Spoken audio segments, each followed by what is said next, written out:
ओम शांति। आज बाबा की मंडे की मुरली में बाबा ने सबसे पहली बात बताई है कि सारे जो विघ्न है वो हमेशा भगवान को, बाबा को जब हम याद करने बैठते हैं तब आते हैं। देखिए, मुरली सुनना होता है ना जब, तो इतने विघ्न नहीं आते कि ठीक है सामने से कुछ ना कुछ सुन रहे हैं हम और उसके हिसाब से हमारा माइंड प्रोसेस कर रहा है। लेकिन जब भी हम बाबा को याद करने बैठते हैं तब हमेशा या तो आप देखेंगे कोई ज़रूरी काम याद आ जाएगा या कोई और इंसान आ जाएगा डिस्टर्ब करने, नींद बहुत आएगी या ऐसा लगेगा बस मन नहीं लग रहा अब, क्योंकि बिना फ़ोन के, बिना हम किसी से बात किए हुए, बिना हाथ को घंटी बजाने में या किसी चीज़ में बिज़ी किए हुए, हम सिर्फ़ और सिर्फ़ अकेले बैठे हैं भगवान को याद करने। तो ये बहुत बड़ा एक चैलेंजिंग सिचुएशन है और इसी में टिकना उसका ही बेनिफिट भी है। तो बाबा ने आज ये समझाया है कि अगर हम खुद याद नहीं करेंगे, तो फिर औरों को भी हम कह नहीं पाएँगे उतना दिल से, उतनी रुचि से नहीं कहेंगे और अगर कह भी देंगे, तो उनको वो इतना असर होगा नहीं।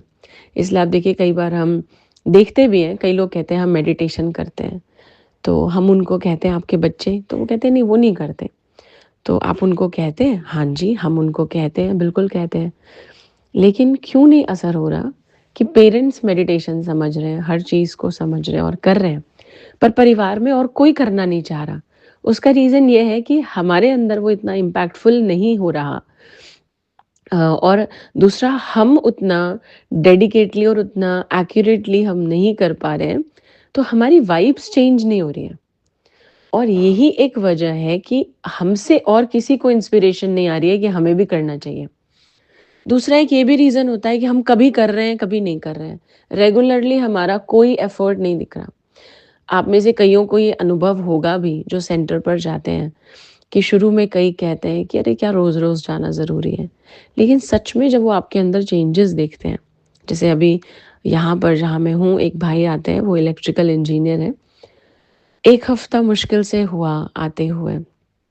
तो अब कभी थोड़ा होता है ना कि लेट हो रहे हो, नींद लेट खुलती है या कुछ भी ऐसा होता है, तो उनकी वाइफ़ बोलती है नहीं आप जाओ, आपके लिए जाना बहुत ज़रूरी है। तो चेंज दिख रहा है क्योंकि जैसे आते हैं तो दिल से आते हैं, प्लस क्या है रोज़ फिज़िकली सेंटर पर आना तो उसका इम्पैक्ट और ज़्यादा रहता है। क्योंकि दुनिया में देखिए 2 चीज़ें याद रखने की बात है और ये सच में फ़ॉर्मूला है, आप ट्राई करके देख ले जाएँ। जहाँ एक हमारा सॉन्ग भी है ब्रह्मा कुमारीज़ का, जहाँ हमारा तन होगा, वहाँ हमारा मन होगा। तो दुनिया में भी ये 2 चीज़ें जहाँ हम फ़िज़िकली अपना टाइम देते हैं, प्लस जहाँ हम फाइनेंशियली कुछ करते हैं। जैसे कई लोग हैं सेवा करते हैं या कुछ और उन्होंने अपना फ़िक्स कर रखा है किसी तरीके का, तो मन वहीं लगेगा। तो अब ऐसा तो है नहीं कि किसी के पास है नहीं तो उसको धन ही लगाना ज़रूरी है। सबसे पहले है तन लगाना। अब तन से या तो हम सेवा कर लें या हम रोज़ जैसे सेंटर पर जा रहे हैं, मुरली सुन रहे हैं हम।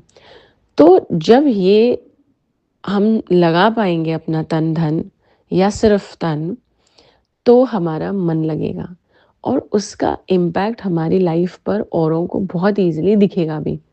तो हमें ना कहना नहीं पड़ेगा किसी को कि आप करो। हमने बाबा के ऐसे बहुत से बच्चों को देखा है। एक यहाँ बहन आती हैं, वो ही अभी परसों अपना एक्सपीरियंस सुना रही थी और सच में जिस तरीके से वो सुना रही थी ना, तो मुझे ऐसा लग रहा था कितनी टेंशन है इनकी लाइफ़ में। कोई मेंटली चैलेंज्ड है फैमिली में, कोई जॉब नहीं करना चाह रहा, कोई डिप्रेसिव स्टेज में है और वो पहले जब आई थी तो उनकी हालत बहुत ऐसी थी। अब वो पॉज़िटिव हो गई हैं। वीकेंड्स पर आ पाती हैं क्योंकि बहुत दूर जाती हैं जॉब करने के लिए। तो यही उनसे बात चल रही थी। वो कहती है अभी फैमिली का हर व्यक्ति ना मुझसे एक्सपेक्ट कर रहा है कि वो मैं उनको ठीक करूँ। तो मुझे खुद बहुत ज़्यादा चार्जिंग की ज़रूरत पड़ती है और मुझे अच्छा लगता है। तो कई बार होता है कि फैमिली वाले कहते हैं अरे 2 ही तो दिन मिले हैं छुट्टी के, तो कहाँ वहाँ जा रहे हो, 1 घंटा लगेगा। तो वो कहती है कि मैं बोलती हूँ उनको कि मुझे ज़रूर जाना है, पहले मैं वहाँ जाऊँगी, फिर मैं बाकी करूँगी। क्योंकि इतने दुःख और परेशानी के बाद भी ना जब उन्होंने मेडिटेशन की प्रैक्टिस की है शुरू, तो उनको असर लगा। तो अब उनको जो देख रहा है, तो ऑलमोस्ट 1 महीने में कोई ना कोई एक उनके साथ आ जाता है सेंटर पर, मिलने के लिए, देखने के लिए, मेडिटेशन की वाइब्स के लिए। और ऐसे ही कोई ना कोई एक सर्कल में भी है, जो वो खुद उनको बोलता है, आपके अंदर बहुत चेंजेस, आप क्या प्रैक्टिस कर रहे हो? तो वो बोलती है, मैं ऐसे-ऐसे मेडिटेशन प्रैक्टिस करती हूँ। तो इसलिए बहुत इम्पोर्टेंट है कि देखिए, इससे हमारा भी फ़ायदा है। जिन लोगों से या जिन संबंधों से हमें दिक्कत चल रही है, अगर वो भी भगवान से जुड़ जाएँगे, तो वो भी ठीक हो जाएँगे ना फिर। तो इस स्वार्थ से ही, हालाँकि अच्छा वाला स्वार्थ है, इस स्वार्थ से ही हमें अपने ऊपर अटेंशन देना चाहिए। तो एक बाबा की बात ये है। दूसरी बात आज बाबा ने बोली है, जो पहली से ही थोड़ी बहुत कनेक्टेड है। बाबा ने कहा जो बुज़ुर्ग हैं, उनको भी, और दूसरा जो अपने फैमिली मेंबर्स हैं, उनको भी कोई ना कोई एक तरीका अपनाना है। जो कई बार पहले भी बात आई है कि उनके अंदर थोड़ा-सा, हम इसे बोलते हैं ज्ञान का बीज डालना। मतलब जैसे नहीं, किसी के अंदर एक सीड आप फिक्स कर रहे हैं स्पिरिचुअलिटी का, वो अपने आप प्लांट या ट्री जब बनना होगा वो बन जाएगा। तो आज बाबा ने कहा इस पर सोचो। तो इसके लिए कुछ लोग जैसे पूछते हैं जब मुरली में आता है कि क्या करना चाहिए, तो वो भी मैं इस ऑडियो में बता देती हूँ। कई अभी जैसे शिवरात्रि आ रही है, तो कई फिर क्या करते हैं, अपने सारे रिलेटिव्स को घर पर इकट्ठा करते हैं और सेंटर से किसी को भी बुला लेते हैं जिनको वो जानते हैं, और शिवरात्रि सेलिब्रेशन के बहाने उनके अंदर थोड़ा-सा स्पिरिचुअलिटी का बेसिक फाउंडेशन डाल देते हैं।